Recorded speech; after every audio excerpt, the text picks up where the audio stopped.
이튿날 예수께서 갈릴리로 나가려 하시다가 빌리를 만나 이르시되 나를 따르라 하시니.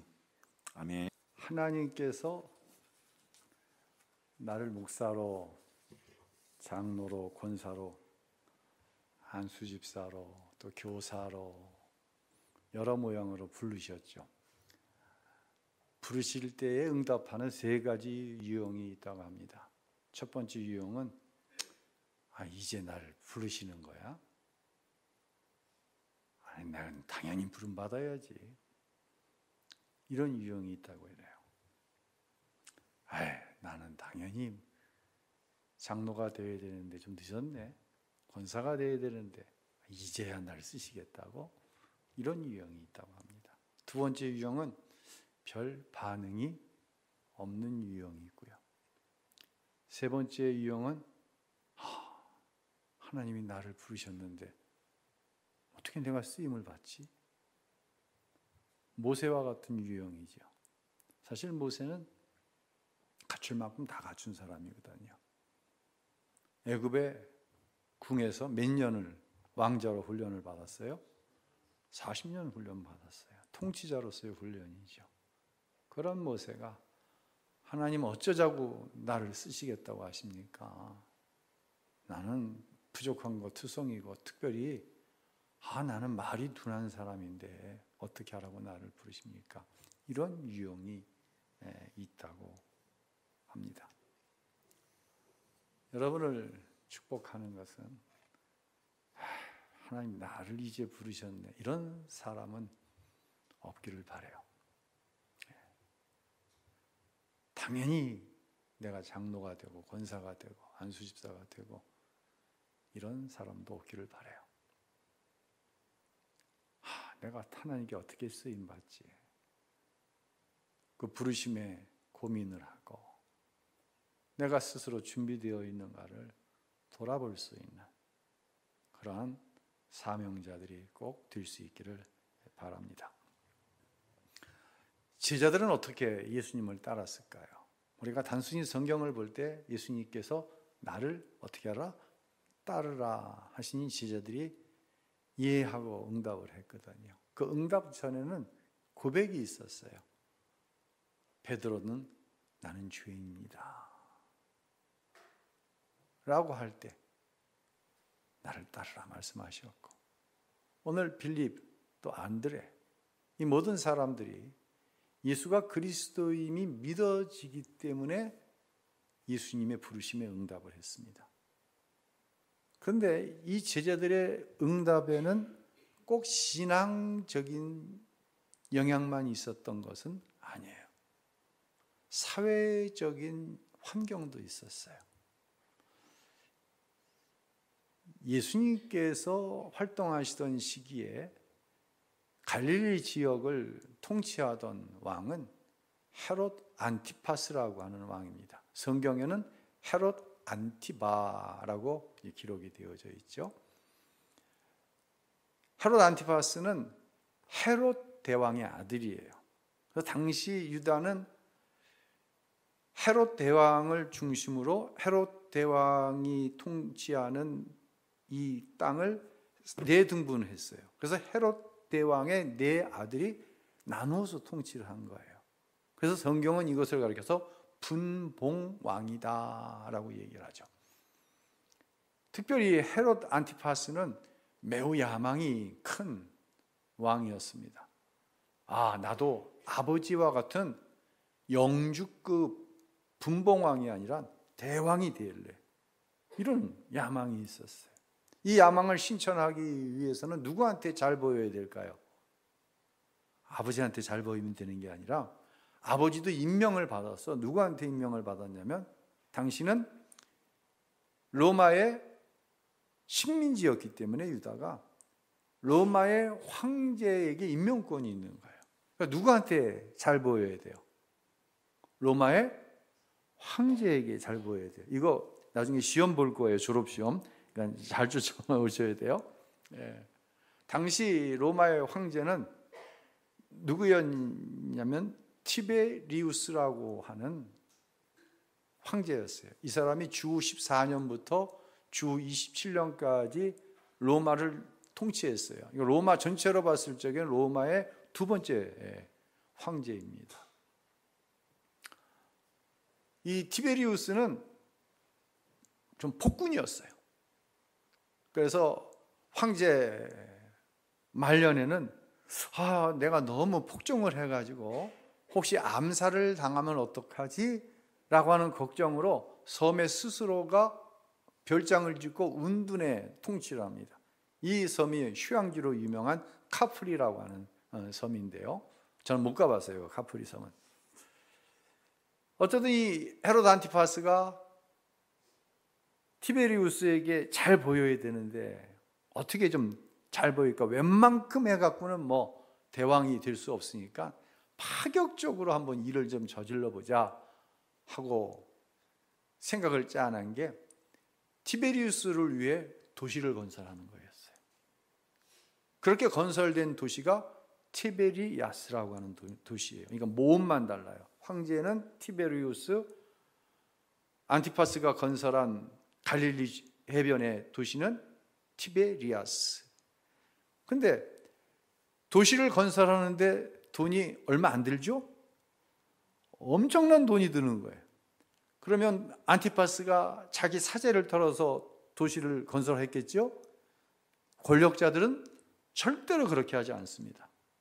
결국 시민들의 고열을 짜내서 티베리우스라고 하는 티베리아스라는 도시를 건축을 하는데, 아까 낮에 얘기했던 대로 이 갈릴리 지역에 사는 사람들의 대부분 직업이 뭐예요? 어부잖아요. 어부들이 뭐 큰 돈이 있나요? 그 어부들에게 과한 세금을 매기는 거예요.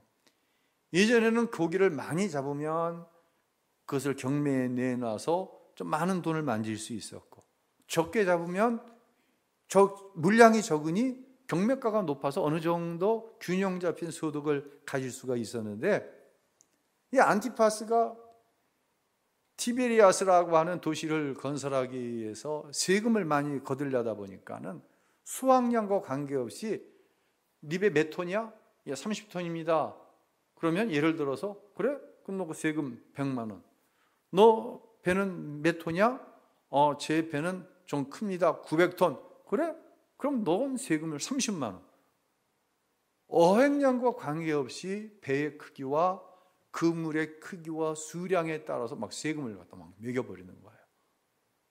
그러니까 갈릴리 호수에서 일하는 주민들이 살 수가 없는 거예요. 경제적으로 너무 고통스러운 거예요.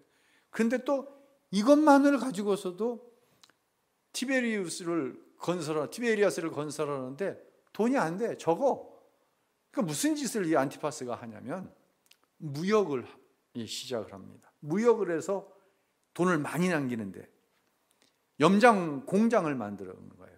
당시에는 뭐 냉장 시설이 없으니까 염장 소금으로 해서 이 오랜 기간 동안 물고기를 보관하게 만드는 거죠. 염장 공장을 딱 자기가 차려놓고는 갈릴리에서 잡은 물고기는 무조건 이 염장 공장에다 팔아야 돼요.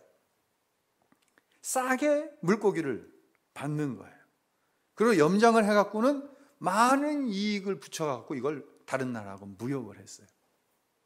그러다 보니까 점점 갈릴리 지역에 있는 어부들이 불만이 막 고조가 되는 거예요. 그래서 어떤 어부들은 고기도 제대로 안 잡히는데 배 가지고 있다고 세금만 많이 매기고 자기 배에 스스로 구멍을 내갖고 호수에다 배를 막 가라앉혀버리는 거예요. 얼마나 원성이 높았겠어요.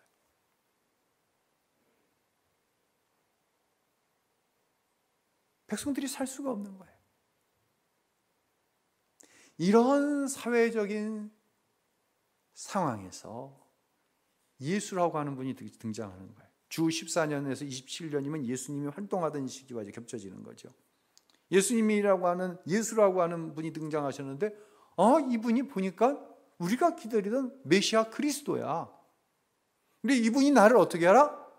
따르라고 하는 거예요. 그러니 신앙의 고백도 있었지만 사회적이고 경제적인 상황이 누구든지 탁 건드리면 펑 하고 터질 그러한 시대와 신앙이 겹쳐져서 예수님을 따르게 되는 거예요. 꼭 신앙이 우선이긴 하지만 꼭 신앙이 아니라 이런 사회적인 상황이 반영이 되었다고 하는 것이죠. 저와 여러분도 마찬가지예요. 우리가 예수를 믿음으로 교회에 다니고 예수를 믿음으로 목사가 되고 또 교회의 어떤 직분을 받았죠. 하지만 우리의 신앙과 더불어 우리 삶의 어떠한 정황들이 우리로 하여금 예수님의 제자가 되게 하는 그런 상황이라고 하는 게 있다는 거예요. 그 상황은 저마다 다 다릅니다. 기질별로, 품성별로, 또 삶의 어떤 상황, 이런 거 별로 부름에 대한 모습이 여러분은 다 다릅니다. 무엇과 더불어서? 신앙과 더불어서 내 삶의 상황이 하나님께 부르심을 입는 요소가 되어진다고 하는 거예요. 그래, 자 보세요. 예수님께서 직접 불렀습니다. 12명의 제자를. 그러면 이 제자들은 정말 기가 막혀야 돼요. 근데 그들이 하는 일을 보면 저 사람이 제자 맞아? 이런 요소가 있었어요. 저 사람이 제자 맞아? 이런 요소가 없지 않아 있었다는 거예요. 누가? 직접 부르셨는데. 예수님이 직접 부르셨는데. 저와 여러분을 누가 직접 부르셨어요? 큰일 났네. 이거 수료식 그만둬야 될 것 같은데. 여러분을 누가 직접 부르셨어요? 예수님이 직접 부르셨어요. 아멘. 근데 내가 내 모습을 볼 때에 내가 이러면 안 되지. 목사가 돼서 이러면 안 돼. 이런 모습이 있어요, 없어요? 내 안에. 내 안에 있어요. 여러분 안에도 이제 있다고 스스로 말씀을 하셨어요. 예수님께서 부르셨고 예수님과 함께 먹고 동고동락하면서 몇 년을 훈련을 받았어요? 3년 반을 훈련 받았어요. 그러면 누구처럼 됐어야 돼? 예수님처럼 됐어야 돼. 아마 여러분은 한 1년만 예수님과 같이 살면 예수님처럼 될 거요. 그런데 3년 반을 예수님이 직접 부르셔서 직접 훈련을 시키셨는데 우리가 성경을 읽다 보면 뭐 제자가 이래. 이런 모습이 있다는 것이죠. 이제 예수님께서 승천하시면서 제자들에게 말씀하십니다. 누구를 기다리라? 성령을 기다리라 말씀하시는 거예요. 60주라고 하는 짧지 않은 시간 저와 여러분을 함께 예수님의 사람들이라고 하는 교제를 가지고 어떤 부분은 몰랐던 것, 어떤 부분은 알지만 행동하지 못했던 부분들, 그것들을 배웠습니다. 이 배움 위에 성령이 임하셔야 됩니다. 성령이 임할 때 제자는 태어나지 않습니다. 제자는 철저하게 훈련되어집니다. 좋은 군인은 태어나지 않습니다. 좋은 군인은 피가 나고 알이 배기게 훈련을 받아야 하는 것입니다.